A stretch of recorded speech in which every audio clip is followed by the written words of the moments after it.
So, top of the hour, yeah, we got the one and only Dr. MJ Collier giving us our COVID-19 update. Get at us 866-9 Rickey 866-9 RICKEY. Good morning, you on with Dr. MJ Collier. Go ahead with your question. So I just want to know, like, as far as gloves, like, I know a lot of people wear gloves when they touch their face or they touch their phone, and that just spreads the germs. So is it even necessary to wear gloves?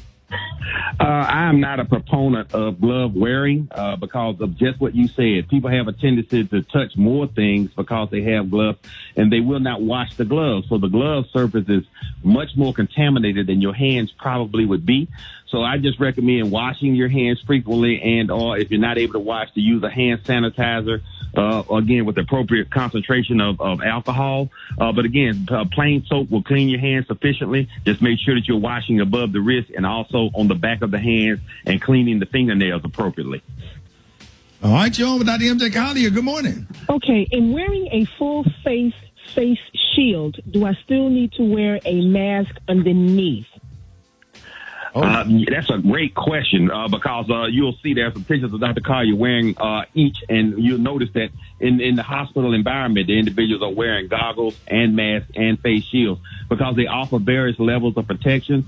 I know that when doing testing, we talked about Dolores received a full facial cough in the face. Unfortunately, she had on a face shield in addition to a mask. That individual tested positive, and she did not convert because we're testing all of our staff on a daily basis. I mean, on a weekly basis, rather, for a disease, and we have not had a disease state conversion. So that's good. And but I recommend that wearing a face shield is excellent if you're in an environment where you're being exposed. But just for normal walking around, no, a mask and goggles will be fine. All right, John, Dr. MJ Collier. Good morning. Are the hospitals still using the hydroxychloroquine, erythromycin combination to treat patients? And what about the serology test he talked about a couple of weeks ago? Are they using that? Yes, the serology testing tests for two antibodies, IgG and IgM. IgM is an early antibody that comes almost, within days of infection, and it quickly disappears. IgG, I call the great antibody, is what gives you long-lasting immunity. And, people around the world are still using the azithromycin and hydroxychloroquine combination for treating a more severe disease.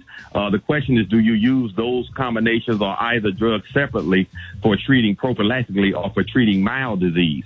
And so that's a medical opinion that varies amongst various providers. But again, those combinations are still being used. All right, you're on with Dr. MJ Collier. Good morning. My question is, what vitamins should my 18-year-old and 13-year-old be taking? Okay, the great thing about vitamins is that they're just that, and there's almost no age limit. So this will go down to even the Flintstone chewables or something smaller. But a complete multiple vitamin with iron and minerals for overall health would be great. And they are, with the 13-year-old probably meets a weight criteria to take the same adult size dose as the 18-year-old. But then supplements that I'd recommend, again, probiotics. And you can get probiotics in yogurt. If you can get your children to eat yogurt on a regular basis, that will give them enough probiotics. But then vitamin D and vitamin D cannot recommend highly enough. The CDC and the World Health Organization both strongly advocate vitamin D, and then omega-3 fish oil, which is good for general anti-inflammatory components. And the COVID virus is a large producer of inflammation, and that's one of the problems that people get so sick. All right, Dr. Collier, let everybody know how you can be reached.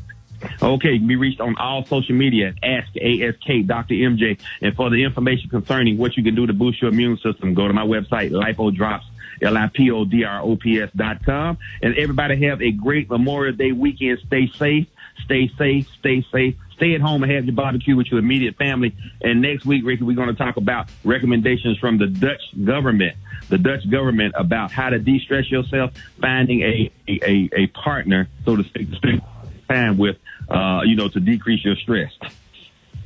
All right, that is. Hey, thank you, Dr. Collier. We really appreciate you, man. Thank you, Ricky. We appreciate you. Look, have a great holiday weekend. Stay safe. Hey, same to you. Gary, what you got coming up next? Coming up next, y'all, Jasmine is speaking out, honey, and I'm glad she's speaking. Jasmine Jordan, that is. We're going to talk about that next on the Rickey Smiley Morning Show.